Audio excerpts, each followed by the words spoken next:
Testing.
bottom.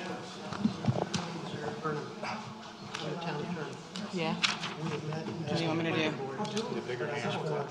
hello to you. Receive and appreciate. I know your voice. I know me. I know his voice. Okay. The signal gets a little twisted with the water in the back. You need mine? No, I think it's okay. Is there a? No, it's fine. I'll look on to yours. I'll just be looking that way. I'll just look up. That's okay. We'll look at it. Okay. Well, Oscar, I'm telling you, for me. Got mine. Yeah, it's good. Commissioner Adams.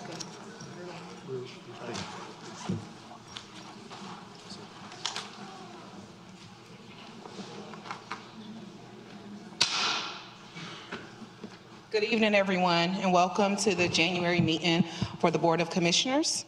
This meeting is now called to order. Please join us as Mayor Pro Tem Miles leads us in the Pledge of Allegiance. Everyone, please stand, please.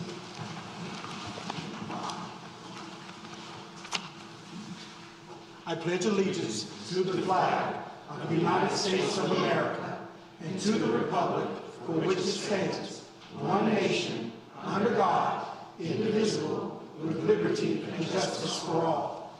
Thank you.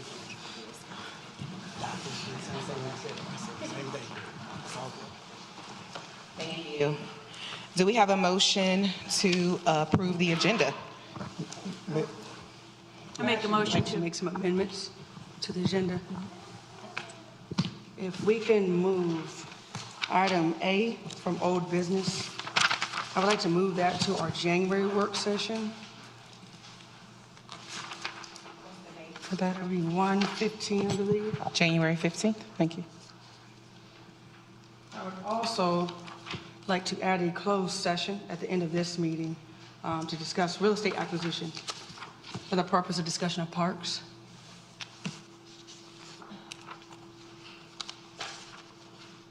Are there any other changes to the agenda? Pull the FY 2026 item B in the consent agenda to new business, please. FY 2026 budget amendment will be new business C. And one last thing from there, I'd like to add a brief discussion about social district as well in the new business, please. New business D. Social district.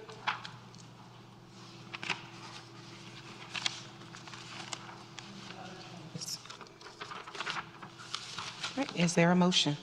I'd like to make a motion to approve the agenda as amended. Second. Will there be any discussion? All in favor?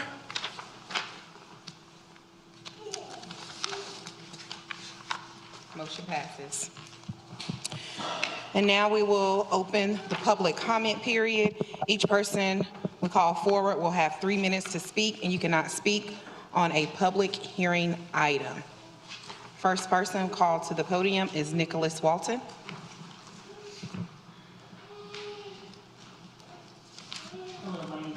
Walton. I live at 4014 Watsonia Drive. I'm speaking here tonight because I was right. An hour after I spoke at last month's Board of Commissioners meeting, the majority of the board, that being Mayor Harrison, Mayor Pro Tem Miles, Commissioner Davis, and Commissioner Baxter, proved my point I was making in my speech, and that we are not entering a new chapter for our town. It's just business as usual and more Richard Nixon. This was proven by how the majority of the board handled the filling of Mayor Harrison's vacant commissioner seat. Instead of having an application process like it was done for former Commissioner Beverly Clark's vacant seat, or appointing Tavares Gardner or Jesse Brown to the seat, who both tied for third place with both winning 706 votes each in last year's election. No, instead the majority decided to have a vote on the spot, with Mayor Pro Tem Miles and Commissioner Davis having the plurality to appoint now Commissioner Adams. While this was unfortunately illegal, it was undemocratic and it was an undemocratic and untransparent act. This was the case because we, the public, had no scheduled way to voice our opinion on the matter. No other members of the public had the chance to apply for the seat, and the vote was done without prior notice nor announced to the public who would be the possible nominees who could be appointed. You, as the majority, including Commissioner Adams, should be ashamed of yourself that you did this. But clearly, as shown by this, you, the majority, don't have a sense of shame to begin with. My point. You're out of order, Mr. Walton. Please be reminded that as you are speaking, you are not to attack the board, but you are always welcome to speak about the things. So please redirect your comments to what we have going on, but please refrain from continuously attacking this board. Thank you. You may continue. I guess I can't speak. All right, thank you. The next person we will call to the podium will be Deja Evans.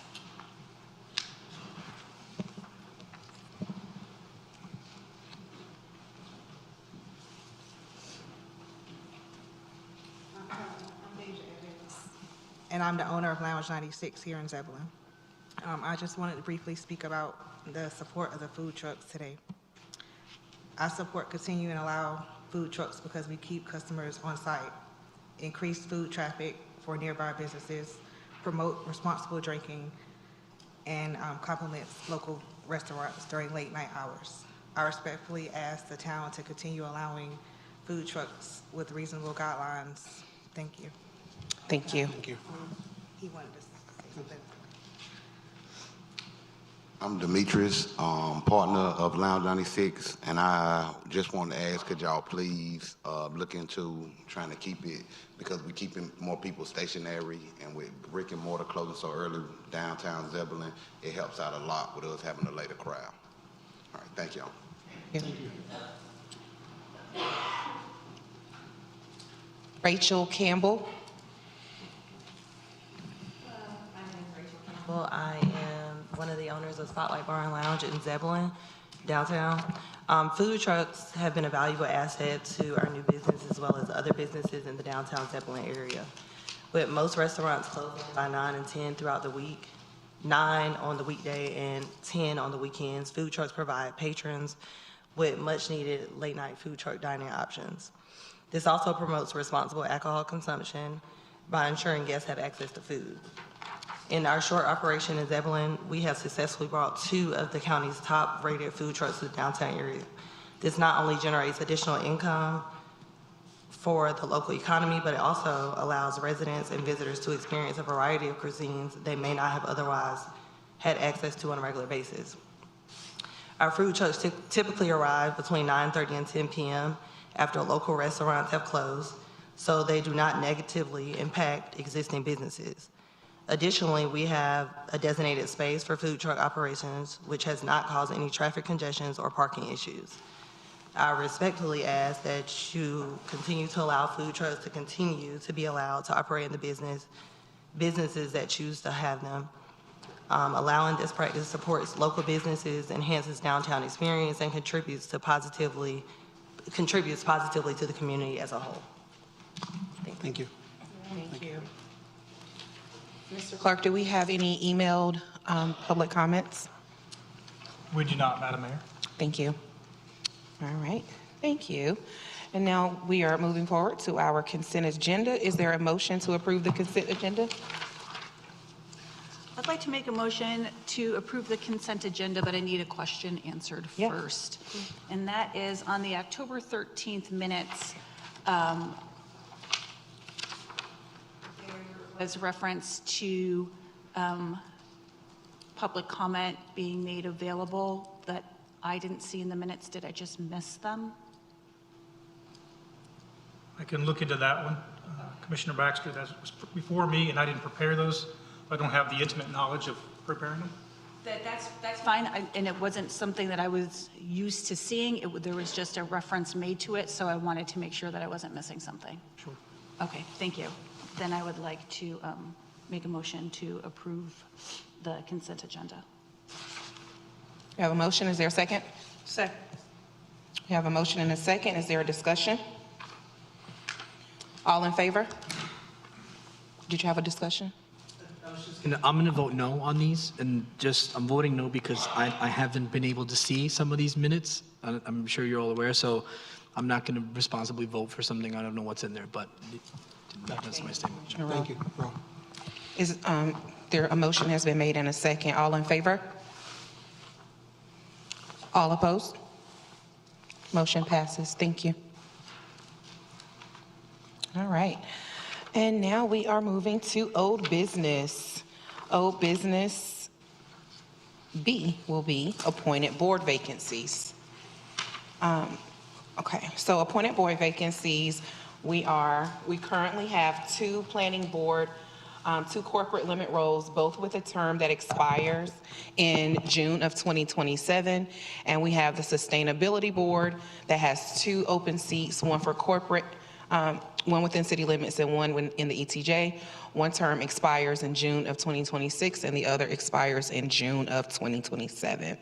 Are there any comments or questions from the board as far as board appointments? All right. All right. I think that we have some of the people that have applied in the audience tonight. I think we're going to give them to the speakers. Okay. All right. Thank you. So before we get ready to decide if we're going to do this appointment, there are several people that have applied for these vacant seats. And if you are someone that has applied and you are currently in the audience, what you see on your screen right now is a list of those that have applied. If you are here tonight and you would like to address the board, we will give you 3 minutes to address the board. Please come to the podium to beside our clerk.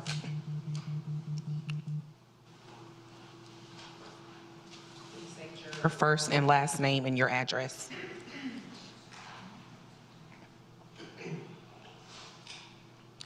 Good evening, members of the board. My name is Derek Morris. My address is 3112 Ginger Lake Court, right here in Zebulon. I applied for the Sustainability Board to be a board member. The reason why I applied for this board member is because for the last 22 years, I served in the military. Subsequent to that, I served North Carolina Emergency Management. Also serve on the board in my neighborhood. So I would also love to serve in a place where I live, which is Zebulon. Although I was not born here, I moved here 6 years ago. And everywhere I've been, I've made a place better. And so now that I'm a member of Zebulon, I want to make Zebulon better. I want to make it better for everybody involved. And so I'd like to thank you for your consideration in this matter. And to the citizens of Zebulon, I look forward to serving you. Thank you. Mr. Morris.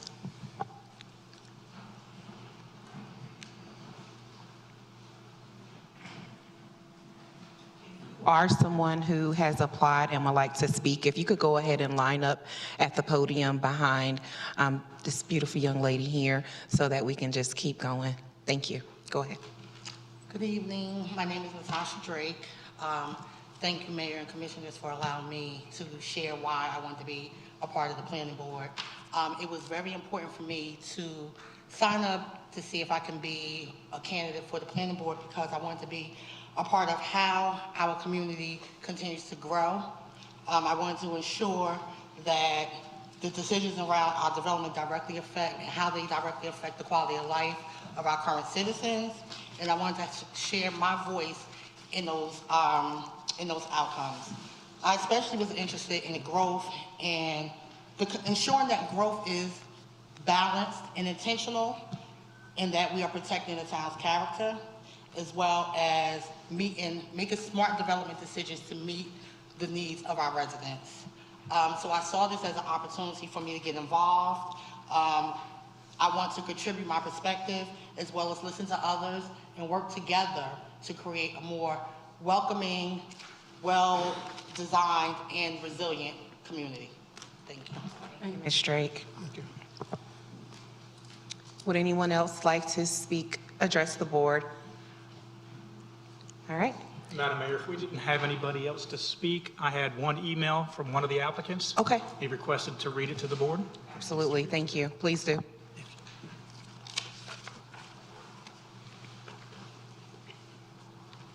Manager Ty is bringing around a copy for your visibility. The email reads, and it's from Jason Smith. He's the gentleman that you see there near the bottom of the list. Attention Zebulon Board of Commissioners, Chair and members of the Zebulon Board of Commissioners, thank you for the opportunity to address you, albeit remotely. I want to begin by sharing that I am unable to attend tonight's meeting in person due to an illness. My wife and I are both recovering from the influenza virus, and out of the responsibility to the public, I felt it was important not to be physically present. I truly wish I could be there this evening, and I appreciate your understanding. I am seeking appointment to the Zebulon Planning Board because I care deeply about how our town grows intentionally, responsibly, and with respect for the people who call Zebulon home. My background spans military leadership, private sector operations, cybersecurity, logistics, and real estate development. In every role, my responsibility has been the same: place the mission first, bring people together, balance competing interests, manage risk, and make decisions that stand the test of time. I approach planning with a practical, data-driven mindset, but I also recognize that behind every zoning decision, ordinance, or development proposal are families, business owners, and neighbors whose voices matter. Strong planning is not about choosing growth over character. It is about aligning both in a way that reflects Zebulon's values and long-term vision.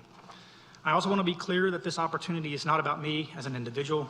It is about service. It is about working as part of a team alongside fellow board members, staff, elected officials, developers, and residents for the greater good of the community. I believe strongly in servant leadership, listening first, putting the community's interest ahead of personal preference, and helping to unify perspectives to move Zebulon forward together. If appointed, I will show up prepared, engaged, and accountable. My commitment is to help Zebulon plan thoughtfully, grow wisely, and continue to thrive as one community. Thank you for your time, and thank you for your continued service to our town. Sincerely, Jason Smith. Thank you, Mr. Clerk. And now we will move forward with board vacancies. We will start with our planning board, and then we will go to our sustainability board. Mr. Clerk, can you please provide the board with ballots? Thank you. Board members, as I pass these out, I'm trying to do them planning board first so as to limit confusion.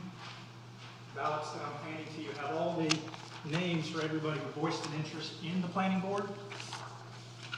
And you'll notice there are some superscripts at the beginning of their name. You see a one that indicates they have expressed an interest in multiple boards, and you will see them when we get to sustainability board. They're not in any particular order, and they're all randomly assigned to a space on your sheet. You will let me know when you are finished. I will collect them up. And the one does not necessarily indicate that that's their first choice. That's correct. Being on this form does not indicate their first choice. The subscript. Subscript, no. It's just that they are running for multiple vacancies. Okay, thank you. Yes, ma'am. Ladies and gentlemen, please be patient with us as we get through these ballots. Thank you. You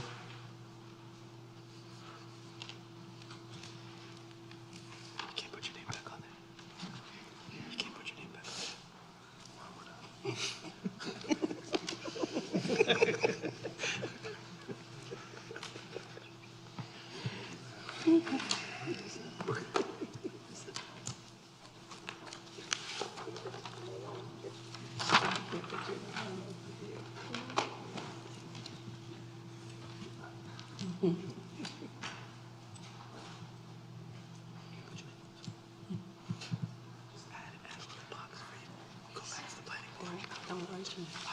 Don't write your name on there. No, I'm just kidding. We're joking around.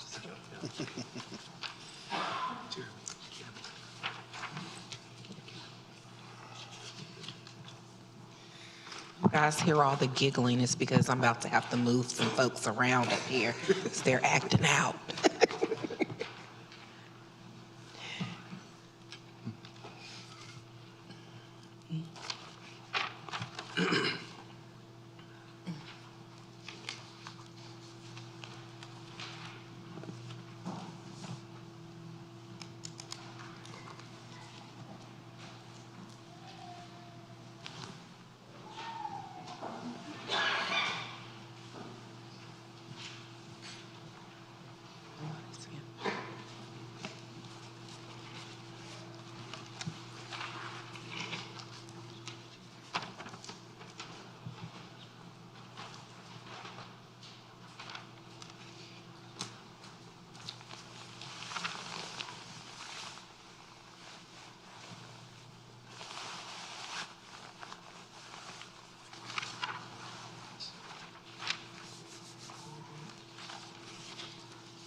Madam Mayor, the results of the planning board vacancy ballots are from highest to lowest. There were 4 votes for Jason Smith, 3 votes for Natasha Drake, and then 1 vote each for Derek Stevens, Crystal Gay, and Mike Diaz. The 2 highest are Jason Smith and Natasha Drake. Thank you. All right. And now we will pass out ballots for our Sustainability Board.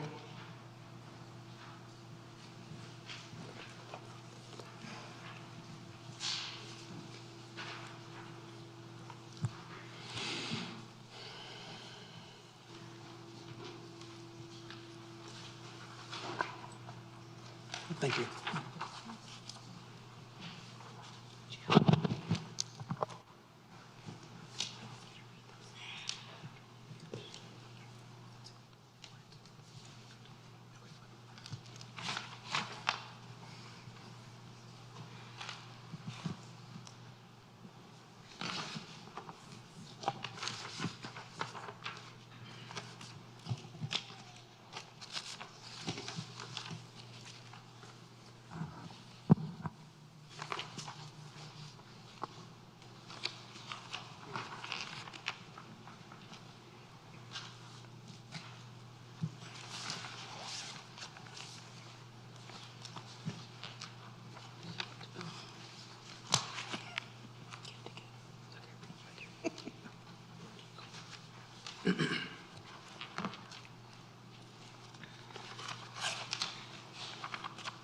I think it's important that we list the term expiration, since there are 2 different term expirations.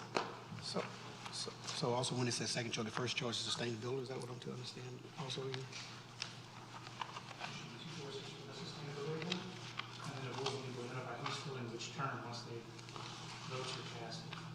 okay, I'm saying, here you don't, like, they don't have a first choice, like I see Derek Stevens doesn't have a first choice, which is a second choice as the planning board. Am I to just assume that he has a first choice, is that correct, for Derek Stevens? Correct. He's not on here. He does have a first choice, it is not a board vacancy that exists. Thank you. I'm sorry, say it again? Derek Morris came before us. Correct. Second.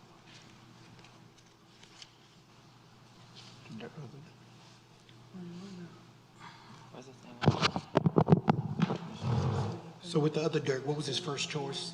Do we know? Talking about Derek Morris? Derek Stevens. Derek Stevens? Correct.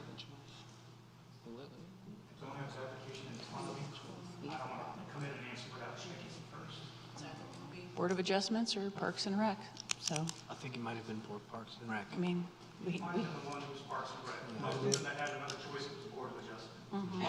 I mean, we do have people who would like as their first choice to be on the Sustainability Board. Okay. So what is?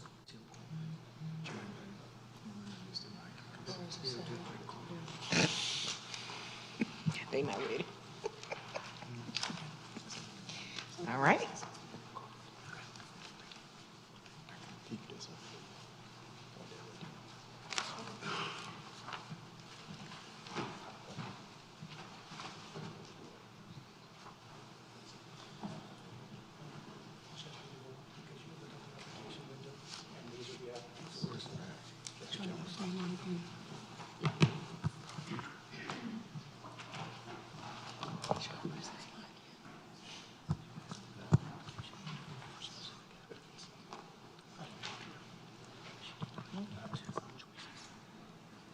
It's right there.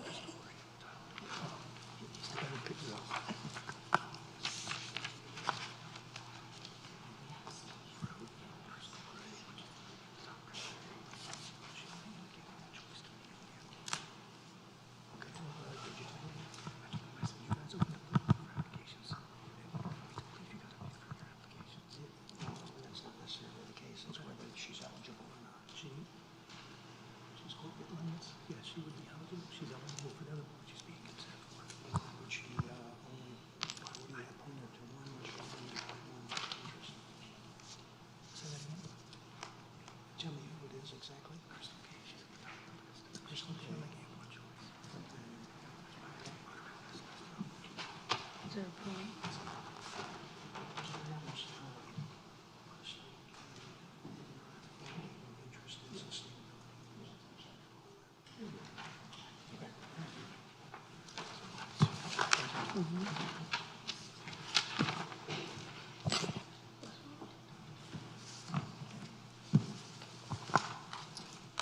Yes, sir.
Yeah.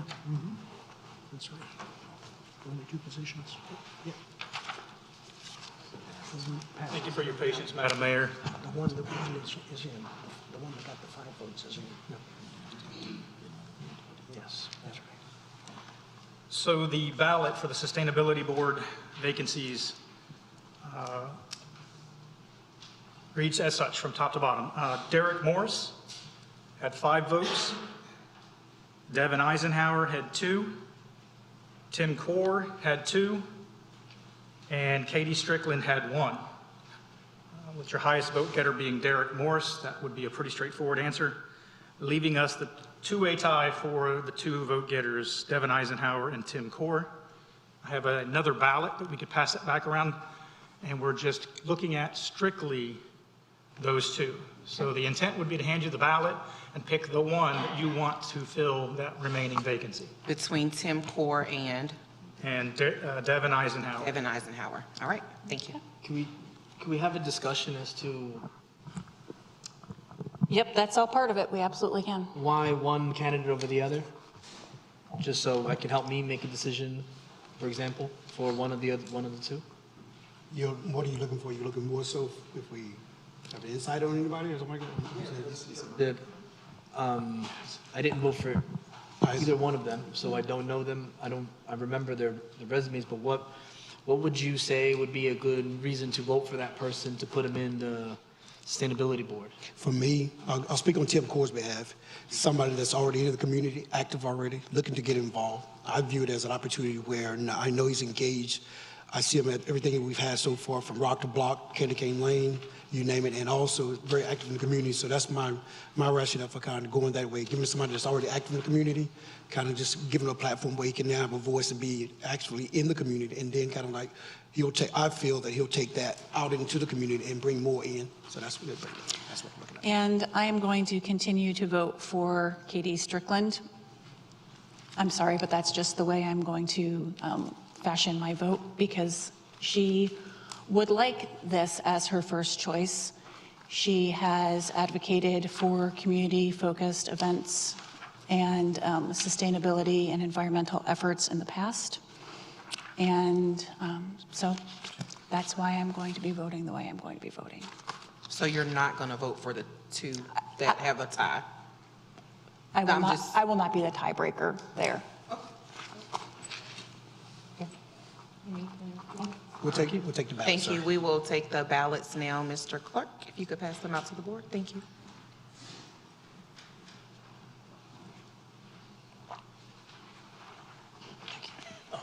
Yeah, you can. Yeah. My bad. Easy. You have to take. Thank you, sir. You want to vote for me then? I'll give you that cup. There you go, Bert.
Madam Mayor, the second vote ballot results are 4 votes for Tim Core and 1 vote for Katie Strickland.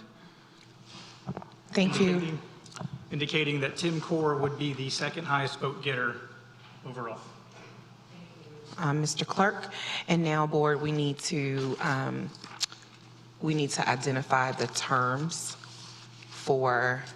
Can we probably take it back to the next one? Take us back to the following the screen that's yeah. So we need to Tim Core. Who was the other sustainability board member? Derek Morris. So we need to choose which term we want them to fill. For me, looking like this, I don't know the board's discussion. Being that Mr. Morris got that first round with the most votes, I was thinking he'd go with that 2, and then we go with Mr. Core in a second. That's just my input. I'm open for suggestions as well. She had the same exact thoughts. See, Mr. Morse gets the longer of the Correct. two. Yes, Yeah, sir. I agree. It's the first time around. I agree. Does that give you direction, Mr. Clerk? So we have Mr. Morris who will, With a 2-year. with the 2-year term, and Core. Mr. Core with the 1-year term. All right. And for the record, Mr. Clerk, could you please tell us the names of our new planning board members as well as our 2 new sustainability board members?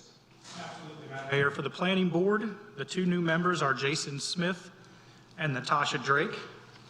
And for the sustainability board, Derek Morris with a term ending in June of 27 and Tim Core with a term ending in June of 26. Thank you.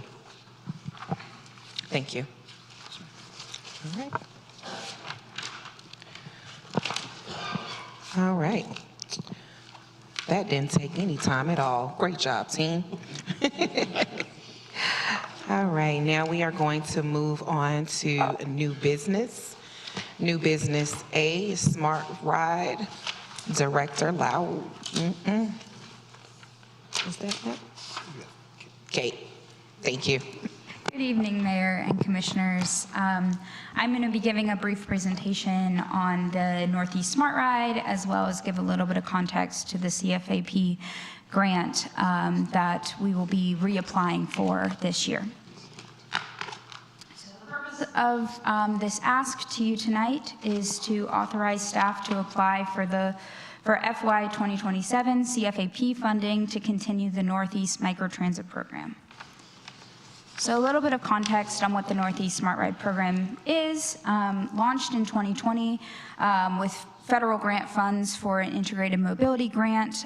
This program started an on-demand, point-to-point microtransit service. And so for people who haven't encountered microtransit, basically it's a free bus that takes you from one point in the town to another point in the town, as other public transit does. But because we're in a more rural area, this point-to-point service works more effectively than a fixed route transit. So this was a federal pilot program funded until the end of fiscal year 2024. And it is currently funded through the CFAP grant through fiscal year 2025 to 2026 and is operated by Go Wake. You may ask yourself why we're here tonight, and so I'll talk about that a little bit. So there have been a couple changes in the CFAP match as well as in the program costs.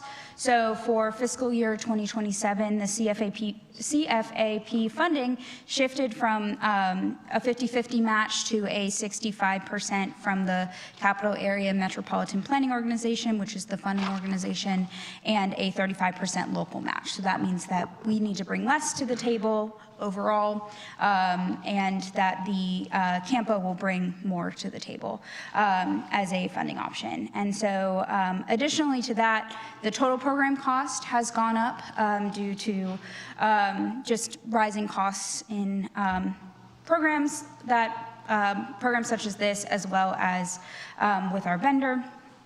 And so the application has increased in cost since the 2023 application, which is why we're coming back before you guys, as well as coming back before the CFAP funding program to request this additional funding. So the FY 2027 total program costs will be approximately $1.4 million to run this program. The CFAP request is that 65% match, which would cover $900,000 of that amount, and then the local match would be about $500,000. So we're looking at numerous ways to kind of break up the funding amounts among the three agencies, among us, Wendell and Knightdale, who are our partners in this program. And so on your screen are two of those options, and that's still being discussed with our partner agencies as to which of these options will be carried forward into fiscal year 2027. So discussion and recommendation. In order to continue to participate in the Northeast Smart Ride program, the board must authorize staff to move forward with the new CFAP application. This authorization becomes part of the application. This authorization is in the form of a resolution because the town must commit to funding their share of the match as part of the application. Staff will pursue the equal split option in alignment with current partnership framework, bringing any changes with the financial implications back to the manager and town board at that time. So the sample motion is presented before you, and I'm also here to answer any questions. And so... Questions from the board? Yes. Commissioner Baxter? So we are going to be pursuing option one, which is the equal split, and then going back to our partnership network to see if that's the way that they are amenable to continuing.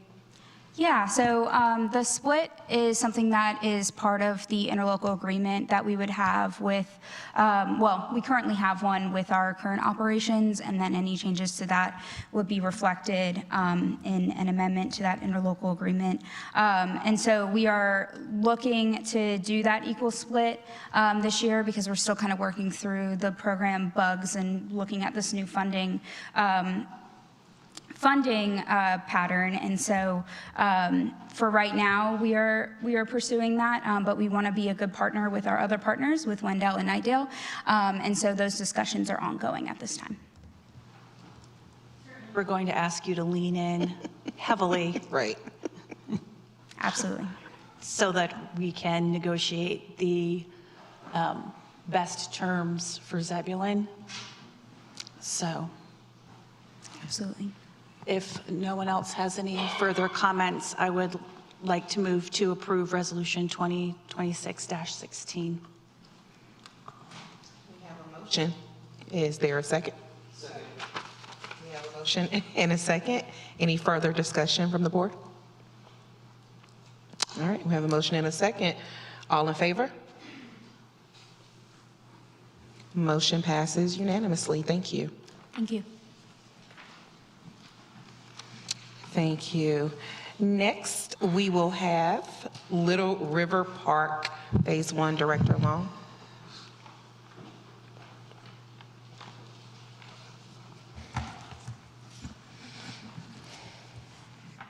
Good evening, Mayor and members of the board. This is an exciting time. Little River Park Phase 1's been a long time coming, and so we appreciate everybody's support through this project. It's going to be really exciting. So we have just completed the design process, and the next step is to award the bid for construction. So we've followed best practices as well as state statute in our purchasing manual through the bid process. It was a sealed bid. We had 9 bids come in, and G&G Contractors was the lowest responsive bidder, which is what statute requires. And their bid came in at $1,754,558.05. That price is over budget, and a lot of the increased costs were in regards to mitigation for environmental purposes and stormwater, and just the general cost of building continues to go up. So every time we delay, or there is a delay, or we don't move forward with construction projects, it just keeps going up for us. So we will need the board, we're required, because it is over $500,000. So the contract would have to be, or staff would have to be authorized by the board to award the contract to G&G for Little River Park Phase 1 construction. And in order to award that contract, we will also need 2 ordinance adopted, which were in your packet. So that would be ordinance 2026-19, which is a reallocation or an allocation of the remaining balance, which was $285,804. And then the allocation to the capital project fund is your second ordinance, which is 2026-20. I will pause there, see if you have any questions, and then I know there's 3 different steps we're going to take, so I'll help you walk through each of those steps, but I'll pause for questions. Do we have any questions from the board? Mayor Pro Tem? I'd just like to know a little bit about G&G. I know they're local. If you can kind of elaborate on kind of like their past or whatever the work history that they have that you may know about. I know you're not a subject matter expert on those guys, but just kind of give me a little information on them. Sure. Yeah, so they were our lowest bidder, and they are out of Wendell, from my understanding. And as part of the process for bidding, we do ask for examples of other projects, and we do call and verify the quality of work as being a responsive and responsible bidder. And we do know that they have done quite a few projects for Wake County. Specifically, they talked to us about work that they did with fire and EMS stations with the town of Knightdale and Apex, and we got nothing but really positive remarks about working with them through the process and the quality of their work. Also, Archer's Lodge had a park that G&G did, and I spoke with Chief Perry. It also was familiar to me that I believe G&G had done a project to renovate a project for the town with the fire station downtown.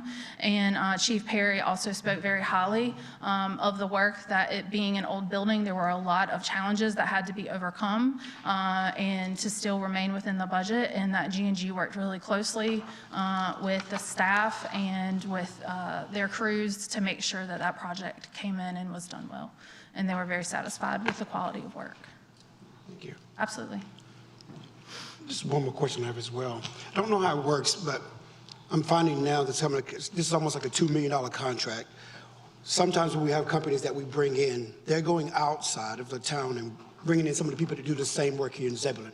What I'm trying to do, this is a question for the board, what can we do to ensure that what I call my mom and pop, those people that are well established, that can do some of the work, can get some of those kind of like, I'm sure they're going to sub out some of their work, potentially get some of those subs. I don't know what that looks like. I mean, what if we can do, Eric, if that's something we can look at, we can mandate where a certain percentage of that work stays in the town of Zebulon, that we have businesses that they're going to be seeking out and seeing what we can do here Are you locally. looking at like subcontracts? Is that what you're? Well, they're going to be subbing out, but I'm saying some of the local businesses that we have here in town, a certain percentage of that, they will kind of like have a pool of local businesses that they will kind of select from, potentially select from. Okay.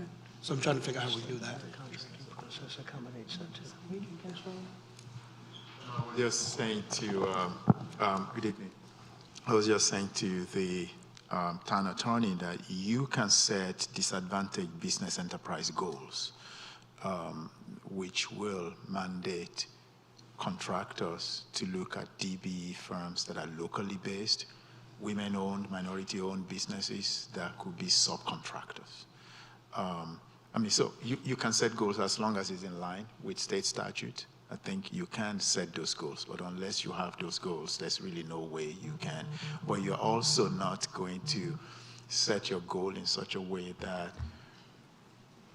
they violate good faith efforts, because all you require from contractors is to demonstrate that they tried to get a subcontractor. And if they tried and they don't get any, you can't really fault them for that. So, yeah. But what does that look like for me? Okay, so I want to say 10% of the work that they come to try to find somebody locally. Do I do that stipulation now, or is that something in the future? How does that work? How can we, I guess my question to co-question with you is, what is the best practice if we don't have that information before us? What would be the best way to go and handle that? Because how do we put a number in if we don't even know the local business? And also, A work session, and we have to be very prepared that we're going to be paying a premium by demanding that any contractor subcontracts with Zebulon-owned businesses, which is going to drive up our cost overall. yeah, that's the other thing would be to look at so my thing is we're already $286,000 over budget on this project. And then this company has come in $150,000 cheaper than the next company with their bid. And if we, I don't want to say the word force, but if we mandate that they use a certain percentage, we don't know what that cost is going to incur. Like, he could have a grading company that he uses, and they might charge $100,000. But if we switch it to a Zebulon grading company, that might be $225,000 now. So there might be an issue where she may have to, Ms. Long will have to come back before us to ask for the difference if it does have like an economic impact. So I think what I see you wanted to accomplish, I think maybe we see if we could ask G&G what the price difference would be, and then you could consider if we use these local companies, it will be this much more expensive, and then you would have to have like the board agree to that. But that's what Ms. Baxter's saying, is that if we make that mandate that you have to use local, that might be more expensive than if they use someone from Wilmington or something like that. But it also may be the opposite. It may come in cheaper. We don't know. I mean, it could go either way. Right, that's what I'm saying. Either way, but I think that's why my question I'm asking is that discussion that we need to have tonight, because we can't move forward with what you're asking for without having that knowledge. That's something, again, Director Long would have to go back and bring before us tonight. So if we were to move it to January 15th, that work session, take that gives us a few more days, and then give the time to kind of still Or get you we're going to have to rebid everything, because we're asking, like, there's a potential that we're going to have to send this back out to rebid. We're going to be pushing this project, and then instead of $286,000 more, we might be asking for $753,000 more. If we delay this, I'm not saying that we shouldn't have this discussion for future projects, but I'm saying that this is not the project to hold up right here, right now. This is a discussion that we should have, but not surrounding this project, because I'm telling you, we will have to take it back to rebid. Yes, I was going to say that quickly, that what I said, frankly speaking, is looking forward. This one, if you delay, I believe the numbers usually have a set time. The numbers that the contractor gives us will have a period of time. After that period, that number goes up, and you're right, it could be $800,000 because the cost of materials, everything is going up every minute, probably. So, but the conversation that you want to have is, and you can set a percentage. You would like companies to do 12% of disadvantaged business enterprises, local, to use them for community engagement, supply, so and so materials. I'm not sure you can necessarily, the only thing you can do here is to either reject this or to postpone it. Either one of those options will be more than 286,000 ultimately. So, but we can have a overall policy discussion as to how do you want to set goals for future bids so that we're mindful of those at the staff level. Treat topic. Yes. Yeah, absolutely. All right, we'll just.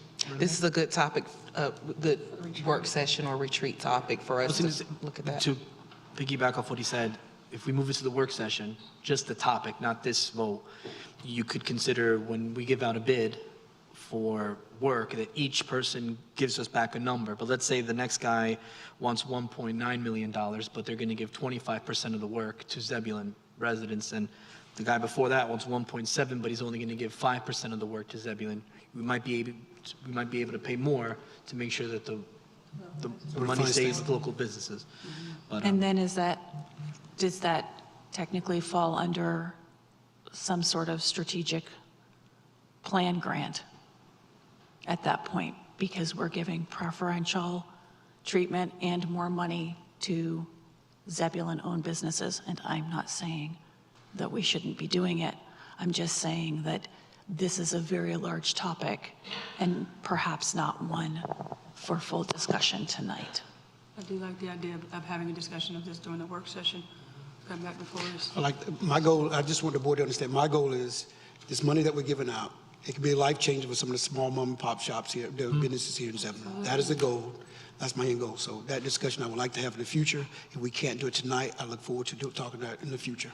do we have any value engineering put in place? Like, what if we approve the plus 286 and they come back and say, well, we need another 250? Is there anything in place where they'll absorb some of the cost in case they've underbid this by mistake and now they can't complete the work until we approve more money?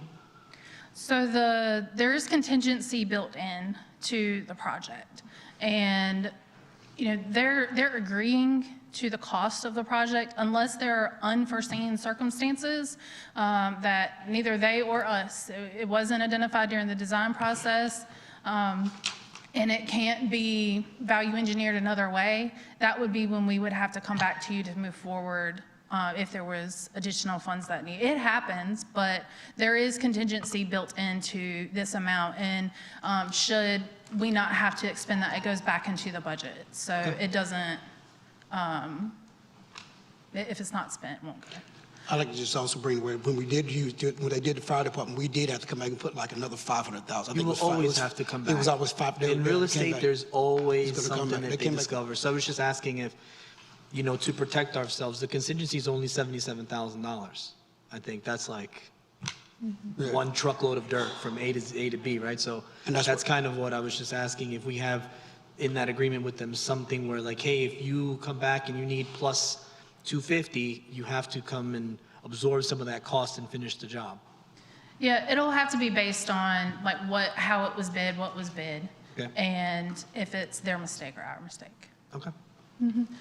Because if that's the case, you can just do a lower bid and then just say, oh, by the way, I need some more money. I mean, so you come in a low bid. But this is the contractor right here, right? But that's what you do. You bring that low bid, then I got to come back. Once I get the bid, then I can just come back and say, let me add this on as we're doing now. Or we just need to have something in the contract that assures there's some value engineering, which just means like, hey, if there's this much that we go over, you are going to either replace the materials or find a cheaper way to get us what we wanted, right? Instead of using marble countertops, we're doing like regular, right? So that's kind of what value engineering is a safety measure, so we're not after we get the manager's report, if we're down on permits and we're down on income for the town, we don't want to just be writing blank checks every time they come back. But I Could we do move this understand. discussion to a work session, please? Yes, we can. I just think it's Thank important you. part of discussion for consideration of approving this. Yeah, whether we move forward or not, because Yeah, we can I actually invite. think this is about a conversation Yeah. to have at this point, because the questions that We're he's not asking awarding any are pertaining to what we're getting ready countertops. to approve. So I like the discussion that you're having. Yeah. But, you know, if I was to make a motion, I would make a motion that we approve this as is, with the caveat that there is some sort of value engineering built into the contract, so we're not here with another $250,000. I would defer to the town manager. You have the experience. What do you think about approving and then maybe building something in that kind of protects us if they come back and say, we want another $200,000? Yeah, I hear what you're saying, because the contingency on this one is $71,000. So what if some costs go up to $100,000 in a few weeks and then they come back? So I hear you. What I'll suggest is that you move forward with this, but you also, because you can't really tell a contractor, they don't control prices, right? I mean, it goes up, it goes up. Worry that if you put something in there that says to come back with a way to reduce what they already cost, that may be setting us up for failed expectation. So I will suggest that we go forward with this as it is. However, if the contractor realizes over the next few months that prices of certain materials drop, they should work with us to reflect that as the work goes forward. This is not a 6-month effort. This is how many? Yep. So at bid, we told them they had 300 days to complete the project, but we are pushing hard to get it done. I mean, we have a grant deadline the end of this year, so November is when we have to meet our deadline for Part F, or where we could potentially lose that $500,000 reimbursement. We are working on an extension, just because there were some delayed permits that were out of our control. It was, you know, not an issue on our end. So getting an extension, we're able to work through that, but we can only get it for so long, and then that reflects on us in future projects potentially, right? When we seek funding from Part F. So we are working diligently to meet our deadlines and make sure that this project is complete. But yeah, it's a 300-day expectation from turnaround from the sign of the contract. So based on that, we could say something to the effect that if the completion date is not adhered to, they could be penalized for not finishing it on time. I mean, that's one option. But if I were a contractor, then I would start having a conversation with me about what that means for me and my staff. But again, this is your work. You have to protect the town's best interest, right? Not necessarily the contractor's best interest. So I'll say we move forward with this, but we can have a conversation with them at your direction as to how do we keep that cost where it is and make sure that schedule is also where it is. Because once you change scope, it affects cost, it affects schedule. And so we want them to keep to what we are asking them to do, the timeline they've proposed to do it, and at the cost that they have proposed to do it. What we don't want to do is to come back to you and ask you to give us another 5% increase because they've exceeded their cost. Right. But if you give us direction, we can have that conversation with them and come back to you. Okay, I like that. Sounds like that would be the direction that the board would like to give the staff, just to have a conversation with the construction company. And then we'll have a longer, more in-depth conversation regarding contractors and subcontractors at a work session. I don't know if the board wants to put that on this upcoming work session. I feel like we need to give the staff a little bit more time to gather some information. Yeah, we got a lot coming up on the next one. Yeah, the next one. So maybe we can put something about policy on the February work session, and just so that we can begin those conversations. I know we might not complete them in one night.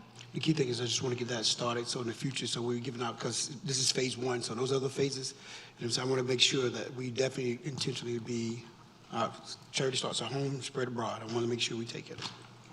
Thank you. And thank you for the work that you all are putting in for this as well. What direction we need to make a motion for the resolution? You want to pull that up for us again, please? Yes, so I don't believe there's a slide for that. Okay. So if you look at the staff recommendation it's the last page of your staff report, there's two items. The first one is we need a motion to approve the general fund ordinance 2026-19, and then we will need a motion to approve the capital project budget ordinance 2026-20. And that's on page 33, guys, if you can't find it. Will there be a motion?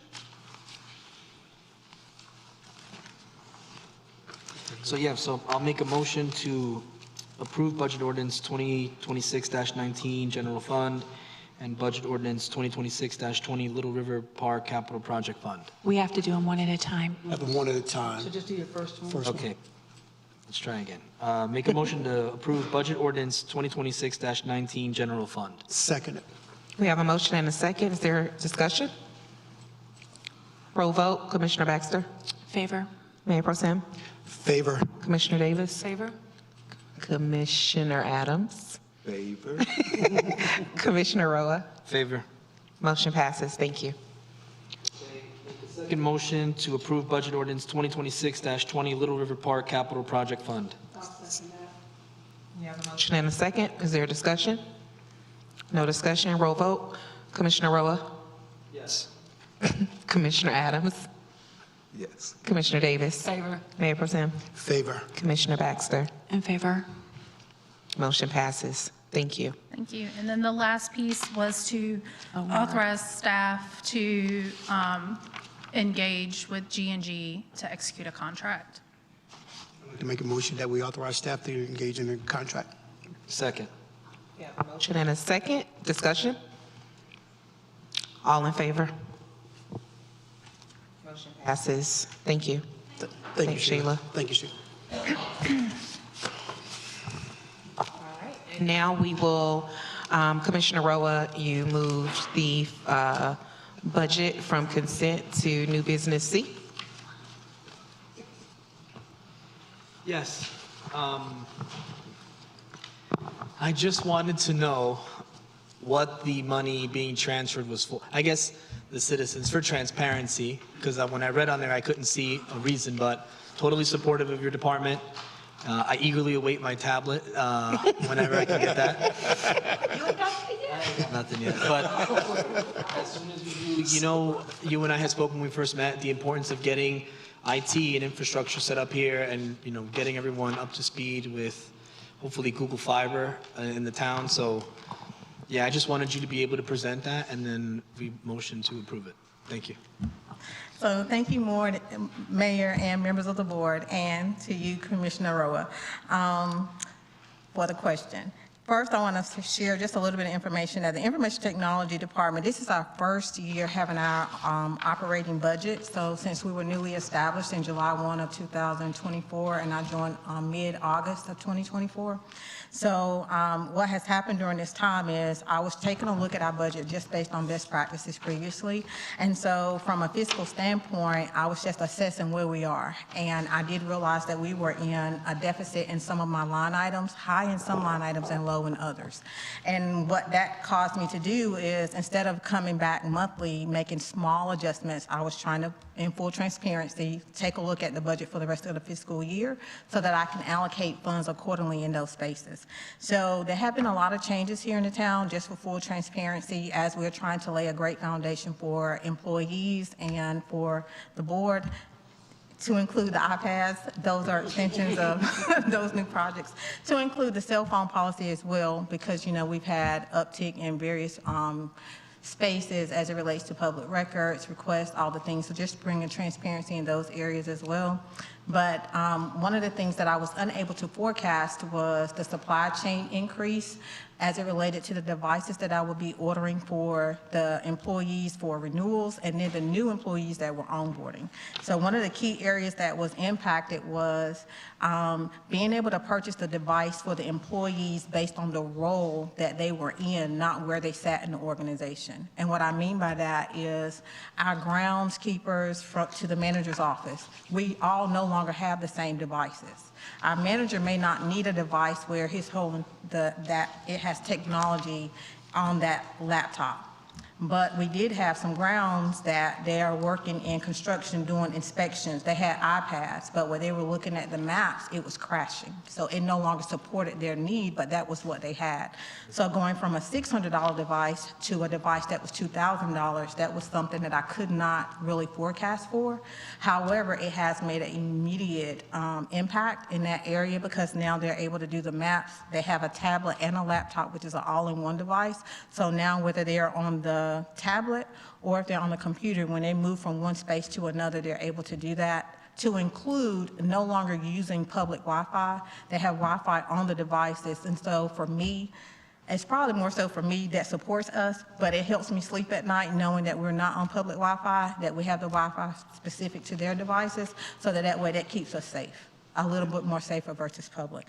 I do appreciate your concern and the transparency, so that's why I am here tonight. And in addition to that, we did have some additional projects that we're working on to support the town, which may also include camera and surveillance. If you notice, we do have signs up. Those are things that we had not planned for during the time that we did our financial planning last year, but we have been able to put those in place now. However, I would like to say I will be able to better forecast for the upcoming year during my second time for planning for the budget for the town of Zebulon. Thank you. Thank you, Director Easterwood. We appreciate you. Does that answer? Yeah, good? absolutely. All right. Will there be a motion? I'd like to make a motion that we approve FY 2026 budget amendment request ordinance 2026-21. Second? Second. We have a motion and a second. Discussion? Yep. Okay. All in favor? Motion passes. Thank you. Thank you. And now, new business D, Social District. Mayor Pro Tem House. What I'm going to do right here is just open up the floor, Mayor, an opportunity. I know it's coming down in the future, but give an opportunity where we can at least start the discussion, letting them know that social district will be coming in the future. This is with letting the board know my desire that we start that intentional talk about social district. Yeah, if we're going to discuss the social district, my only question and concern would be for the chief of police. You know, if we were to execute a social district in its entirety, does that do we need extra manpower on the street? Do we need to allocate more money for you to hire someone? Do we have the support for the social district? You don't have to answer now, but that would be one of the questions I would have for the future meeting is what would be the burden on the police department as is now? I would also like to ask the Main Street Board for their assessment of downtown businesses, because in order for a successful social district to happen, we need to have, social districts are more like a sip and stroll, where you are taking your beverage into places where you will be potentially shopping. And so I'd like to hear what from the Main Street Board as well as from Economic Development, what brick and mortar downtown businesses we have for shopping style activities as opposed to just restaurants and alcohol establishments, because the social district is really not created to just wander from one alcohol establishment to the next. So if I could ask for some information to be brought back from Economic Development as well as the Main Street Board when we do get to discussing that topic. Thank you. Good. Yeah. Everybody good? Okay. What we're doing now is basically, that's what I wanted to get that directive, so we ensure that when it comes back before us, we're getting the information we need instead of sending staff back, trying to kind of be forward thinking. That's what we're looking to This do. would be a discussion to have at the work session? when we're Yes. done discussing. Correct, January 15th. We would like to add that social district to our January 15th work session. And we are asking that staff as well as Main Street Board just bring back some information regarding social district as well as our police chief. If you all could just bring us back some information so that we can begin the conversations on what this will look like for our town, for our community. Will do. Thank you. Thank you. Thank you. Thank you. And now, manager's report. Good evening, Mayor and Commissioner. So I know that the agenda says monthly financial report, but I have a couple other items I'd like to update you on. So with regards to the monthly financial report, unless you have comments or questions, the report itself is standard. But I will also draw your attention and the attention of the audience and the public to the front page of our website. We have the financial dashboard there. It auto updates. Right now, if you go there, you will see where we are as of today, January 5th, 2026, how much we've expended by department, and the percentage of change. So unless you have specific questions about our monthly financial report, that's really all I have on that subject. Thank you. Questions? One of the questions I just want to make sure I read it right. Are we projected to be down 24% in permits or did I not read that right? 24% in terms of permits for residential development. I don't know if Matt is still there, but I don't recall, or maybe that's Bobby. That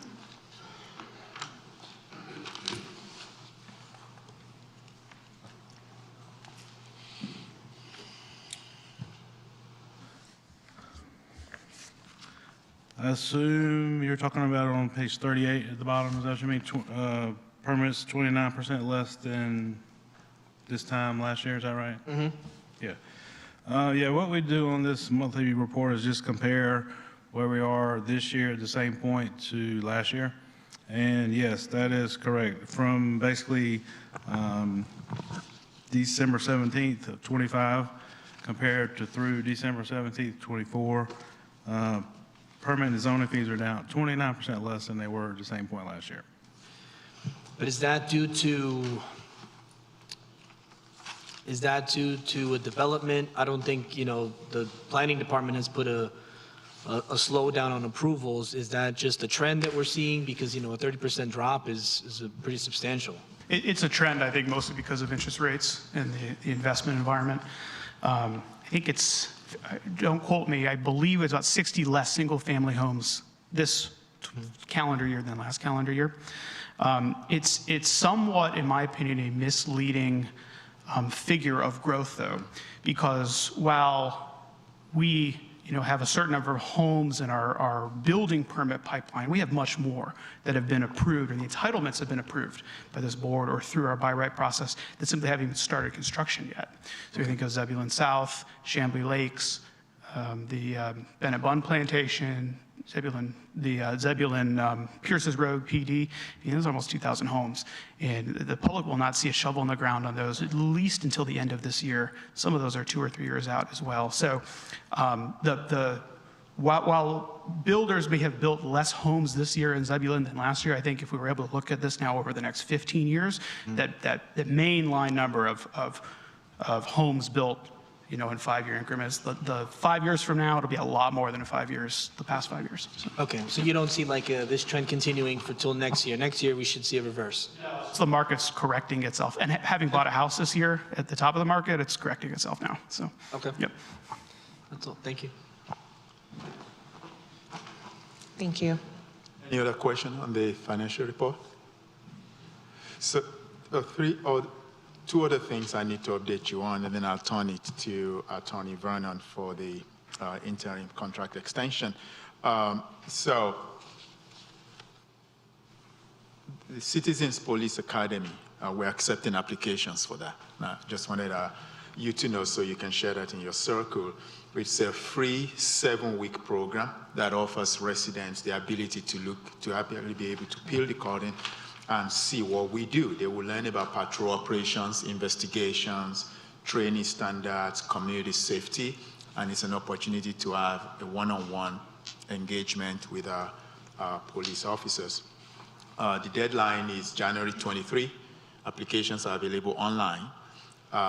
Applicants must be at least 18 years old or at least current high school student with some parental waivers. So we will still subject applicants to background and driving record check, but those applications are open right now for our residents 18 years and older to go and apply. Again, it's free, it's 7 weeks, and the deadline is January 23rd. The next update is really very important that I feel you should know this, the nonprofit grants. You approved 20,000 last year, but I'll take us back to 2024. In 2024, we awarded $4,000 in nonprofit grants, and 4 checks were issued to nonprofit organizations. In 2025, you awarded $20,000. So as of December 31, we've issued 5 checks. If I can recall, we've issued 5 checks, $5,000 to Zebulon, a United Methodist Church for a food pantry, $2,000 to Operation Restoration, Robivo, $2,000, Zebulon Hearts and Council, $2,000, Boys and Girls Club for $5,000. We're waiting one more to issue check out to them. For 2026, we are looking to award up to $36,000. Subject, of course, to approval of $20,000 in the FY 26-27 budget. We do have an outstanding $16,000 that we will combine if you were to go with $20,000 in this coming budget year. So that will take it up to $36,000. Now that $16,000 is a leftover from a prior approval that you did that we're pulling into this coming fiscal year. Which also means that you have an increased pool of applicants. So what I've directed our executive assistant to the manager, Nikki Krum, to do is to go back to those who did not succeed in previous applications, email them directly, asking them to resubmit applications for reconsideration in this coming fiscal year, and as well as if there are new nonprofit organizations out there. So we will follow the same process that we did last year. You've already appointed individual members to be on the award committee to be able to do a blind review, so to speak, of applicants, and then we'll come back to you. Initially, we were targeting this Friday, January 9, as the deadline, but we have extended that to February 2nd, so almost a month. To give our residents, nonprofit organizations, enough time to be able to pull together. I know there's something in the application that talks about a video. That's preferred but not required. Yeah. We don't have to require that. We know everybody has access to a cell phone these days, so one should be able to do that. However, we also understand that not everybody is going to take advantage of that. So while we prefer that, it's not mandatory. And it will not affect people's ability to receive the grant if they apply. We will hold an information session on Wednesday, January 7th. If that's not enough, we'll have another information session before February 2nd. But we've pushed the due date to February 2nd so that we'll have more. Again, you have a leftover of $16,000 from a prior approval due to leadership changes that actually made things difficult for us to be able to use that. But what we're doing is moving that pool into this FY 27 $20,000 if you approve that as part of the budget. Whatever the case may be, we think that that should give us almost $40,000 to be able to disburse in the coming fiscal year. Can I interrupt you and ask you a question, or this is towards the board? You know, since there is an overflow of $16,000, I would just like to bring this up to the board for consideration. Having worked with the Zebulon Bearcats and knowing that we have another football team in town, the Aggies, one of the roadblocks initially was trying to get field fees waived. You remember me being right there trying to get field fees waived, and it was a very difficult process. Nothing against Parks and Rec. You didn't make it difficult. It was just a long process on how to figure that out.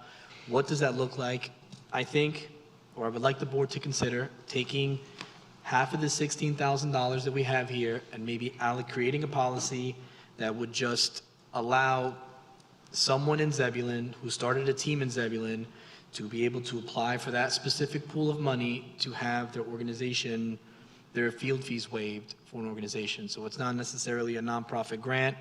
It's we're taking money we've gotten refunded, and it's for a very specific purpose, because as we continue, I know that there's people looking to bring lacrosse into town. There's people who are trying to bring flag football, ultimate frisbee, and these are like organizations from Raleigh and local that are looking for a space to play. And it might be something to consider if it's something the board will discuss. And what first thing comes to mind for me is trying to figure out, okay, I hear you on that. And like what you said, the way you're going with it, how can we take where this $16,000 still go towards what it needs to do, but we look in the future, figuring out how we can work with Park and Rec and do what we're trying to do already, kind of an in-kind donation or something like that. I don't know what that looks like. Eric, is that something we can do, and like where we can come down in the future and still waive those fees for the field fees for Park and Rec? Or that's a discussion we need to have some other way? The board has the right to amend their budget as they see fit. So if this is something that you want to reconsider, you certainly can. Commissioner Baxter. That can be a policy discussion, and that would be a great topic for maybe not this coming up work session, and maybe not even the next work session. But if this is an initiative that we would like to undertake to offer free or reduced field fees, then that is something that Parks and Rec should probably come back to us with some information, and we should perhaps put that into a policy with guidelines so that there's a clear process for any teams or sports that want to come to town and take advantage of it. I think right now, as we look at ensuring, I hear what you're saying, and I think it's a great thing that we should look at, talk about further. But I also want to make sure that we stay with equitable practices across the board. We've already opened the window for the strategic grant. We've already awarded some. We've awarded the Aggies, and so I would hate for us to go back and adjust the rules right now for this specific pot of money. So I would think that we should move forward with, including the money and allocating it the way that we have allocated it before, and have a conversation about creating a policy where we can better support our community organizations and nonprofit, but most specifically for those athletic teams, because we know that we want to do everything that we can to ensure that our youth have positive things to do within our community. But I think for right now, we want to make sure that we're fair and we're having consistent practices. And one thing we can do is we ensure that we find a member of the Bearcats to ensure that they make sure they didn't have knowledge of this before. Already done. Okay, sounds good. Yeah. Just want to make sure that's key right there. Alerted. So that's making no promises, but at least they have the knowledge that it's here, the opportunity here. They didn't get it in time the last time. So we do that. So we'll make sure that January 7th that we do that. That informational I do meeting? think it's important, though, that we have that discussion sooner than later, especially if we're saying that we know that other organizations are coming forward to bring great things to our community. We want to make sure that we have everybody across the board has the opportunity to tap into these funds, and we look at the best way to make sure.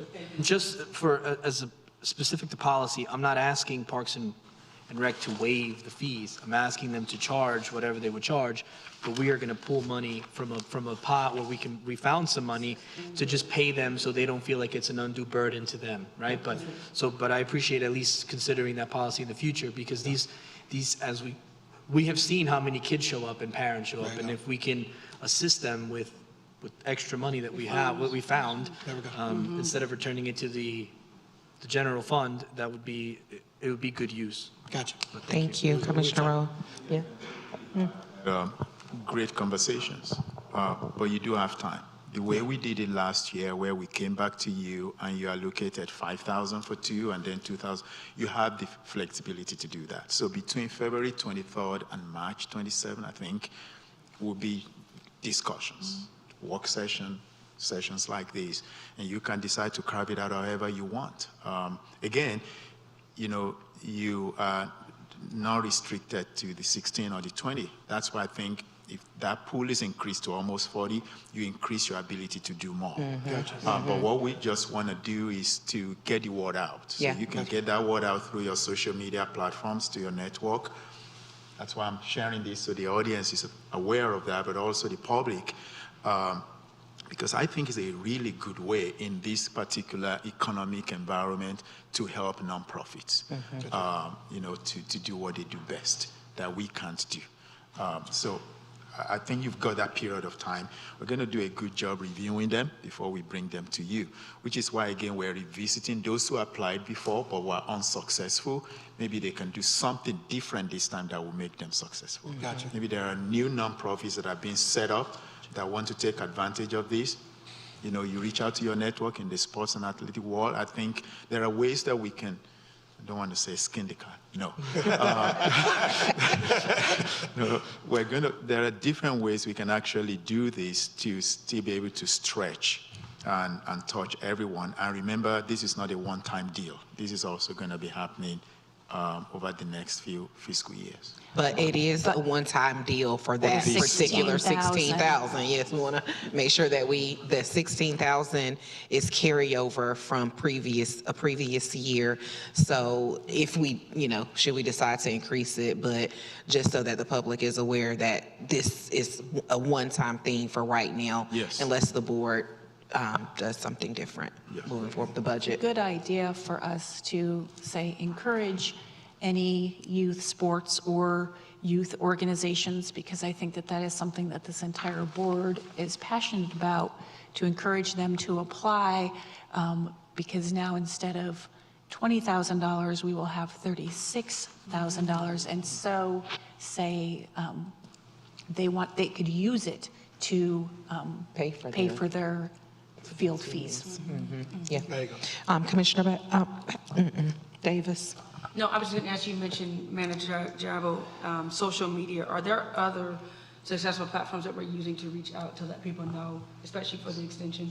We've been using a Facebook, but we definitely, Heather Lewis is looking at how we can definitely expand our outreach through Instagram and LinkedIn.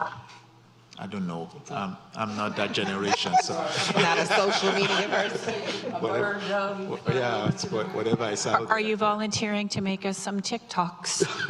I was just about to. I just want to make sure that we are reaching as many people as possible. Obviously, we already have the contact information of those who've already, but we already know there's always up and coming nonprofits who are looking for this information. So seeking testimonials for those that we've awarded, if they can tell us how this has helped them, that could also be helpful to encourage We discussed others. that was something we wanted to have. They were supposed to come back before us anyway, so I'm glad you're seeking that. Okay.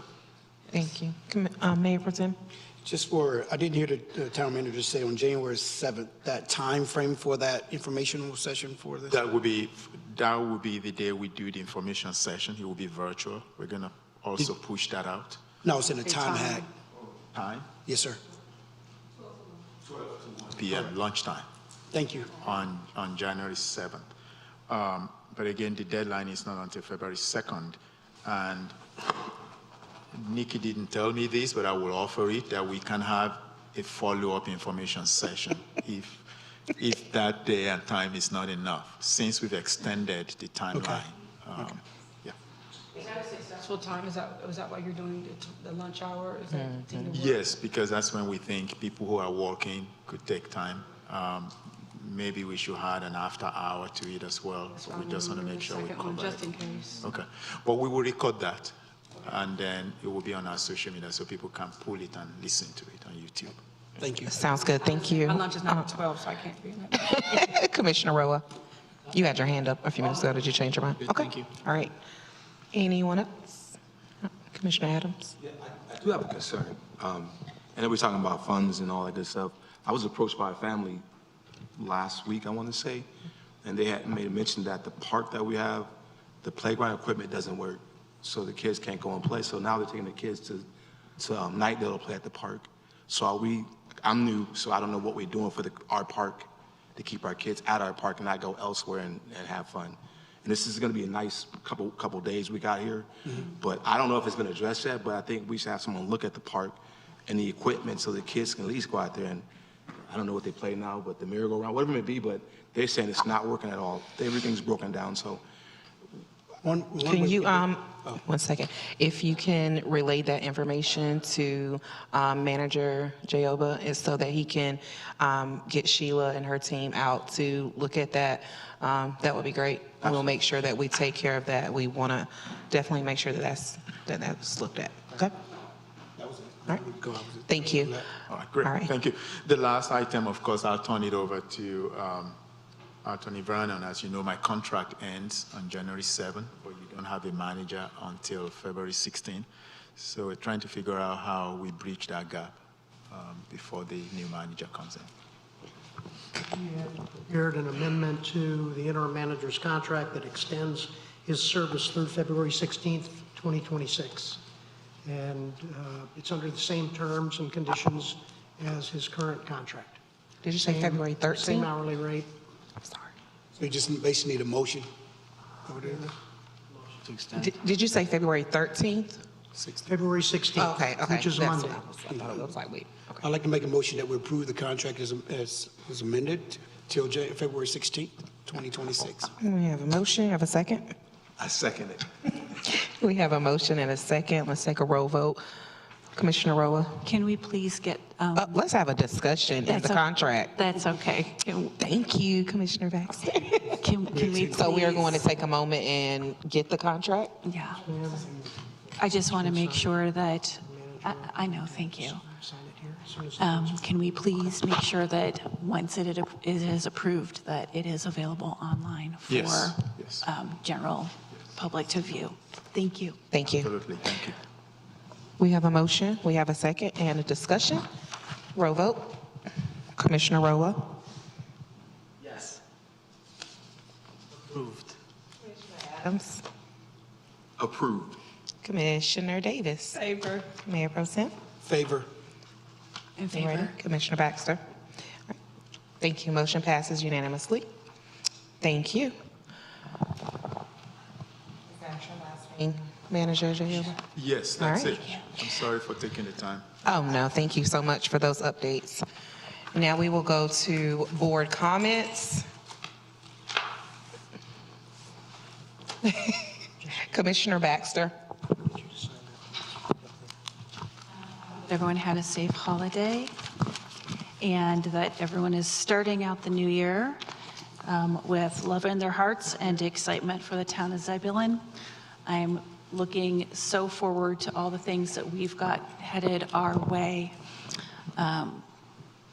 And please pay special attention to all of the wonderful things that we have going on through Parks and Rec. And we do have quite a bit happening, so stay tuned to the website. Thank you. Thank you, Commissioner Baxter. Commissioner Roa?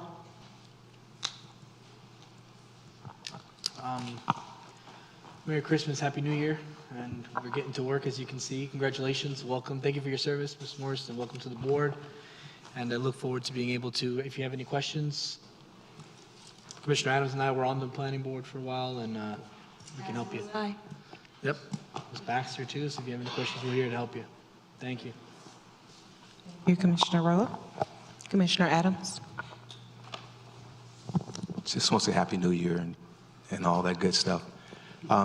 No comment. I'm just excited that I see things happening in 2026. I see success. And someone told me Sunday, work was in your hand. So we got hands. Let's get our hands to working. So that's success in your hands. Thank you. Commissioner Davis? Happy New Year, Merry Christmas, Happy Birthday. As you can see, the board is very excited. We have a great board before us, so 2026 has started out well, and we are super excited. Now that 2026 is underway, I have been told to remind people we have some MLK celebrations that are coming up. Would love for the community to come out and join. The annual choir, MLK Choir, will be doing their performance on Sunday, January 18th at 3 p.m. They'll be down at the community center. Would love for people to come out and support. Followed by that Monday of Martin Luther King's birthday on the 19th will be the annual MLK breakfast. I know that usually tickets almost required. I do have some contact information if anybody is interested in making sure that they come out and celebrate. But however you decide to celebrate, please make sure you honor that day. Again, thank you for everybody coming out, and thank you to the board members. Thank you, Commissioner. Oh, and congratulations to our new board members for planning and sustainability. Thank you for your honor to serve. Thank you, Commissioner Davis. Mayor Pro Tem. First of all, Happy New Year as well. Follow suit with everybody else. I want to congratulate the new board members. Looking forward to serving with you guys. As Commissioner Rohr said, if we can help in any way during that time frame, please do not hesitate to reach out. And thank you for your willingness to serve. I also like to acknowledge our special guests that we have in the audience tonight. If I can get them to stand real fast. I was going to call. Oh, stand real fast. My apologies. I was going to call. My apologies. My apologies. That's the mayor. That's the mayor. Mayor Pro Tem so hard. My apologies. Just want to thank you guys for coming out and sitting through the meeting. It means a lot. In honor of the mayor. The mayor, I don't want to speak on the mayor. My apologies. Give me a applause. That's it. Thank you guys for coming out. And that's pretty much it. Thank you guys. I think they came out tonight just to kind of watch us and to see how things go. So I hope that you're taking back some really good notes that are not too long. But please let us know if there's anything else that we can do to support your troop. We would love to. So after, conferring with our town attorney this evening, I just wanted to make sure that everyone is clear on what it means when there are public comments being made during our public comment section. This board is an extremely hard-working board, and we know that when you serve a community, you may not do everything that people like, but this board is committed to doing what's in the best interest of this community. But we know that we won't always make everyone happy. But what I will not allow is for this board to be attacked. And after conferring with our attorney, I will make sure that this room stays with decorum and that our board is not attacked by anyone that comes before this podium. Thank you. I also want to thank Chief Puckett for, I sent an email to him one day. I had an email from a resident that has major concerns about people parking in the fire lanes at Food Lion. And that is something that I think everyone in the room just started laughing, so everyone understands. I just want to ask the community to please be mindful. And I won't say that my family and I haven't been guilty of that once or twice, but we will not ever let that be something that this board does. And I just want to ask the community to please be mindful of emergencies that could take place within our community. And just please be mindful in the fire lane. Chief Puckett has agreed to be more mindful of that area. We don't want to ticket. That is not the goal, but we do want to make sure that we have a safe community, and that means keeping our fire lanes safe in case of an emergency. Speaking of fire lanes and that, Matt, Manager Jayoba, I know that this conversation has been had. This is not the first time I have brought it to you. We are a community that's growing, and we are trying to attract businesses. Our current businesses, our current shopping centers need help. We cannot continue to not hold our management companies accountable for the way these places look, the way they feel to our community. We want to attract businesses that want to be in our community. And in order to do that, we need to make sure that we are taking care of and that we are holding the current business owners accountable for the way that their property looks. And right now, I'm very unhappy with the way several of our shopping centers look. I'm not sure if They feel if there's a unsafe. consensus. I think there's a consensus in the room as well as on this board.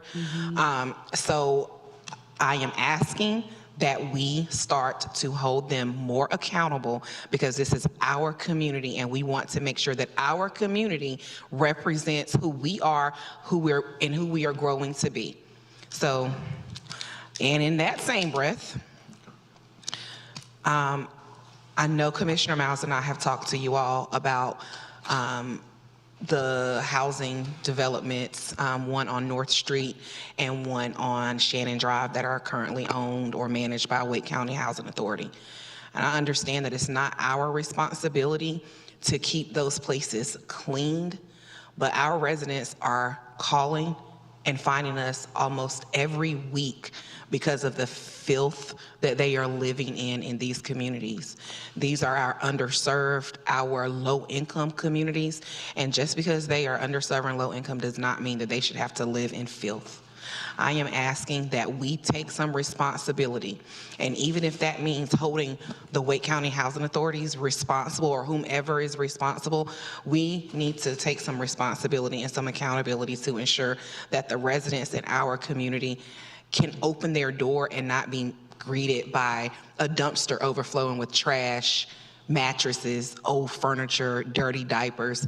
That's not who we are, and I would like to see some improvements and some more accountability in those areas, please. Thank you. Happy New Year. That's all. Go ahead. I know it's not a discussion, but just to piggyback a little bit, those same areas, I know Durham just passed a policy, something that I would like to give staff, they passed something, landlord policy or something like that, that would hold these people accountable for those areas. So we can contact the city of Durham. They did pass something that now kind of gives the tenants a little bit more, kind of like a little stronghold when they want to, not really the loose terminology, fight back, but have something in that arsenal to kind of go back at the tenants with, and the landlords with. Thank you. Not to take from you, but just No, that's good. Thank you. All right. Is there a motion to go into closed session? I make a motion to go into closed session. Second. All in favor? We will take a 5-minute recess before we go into closed session.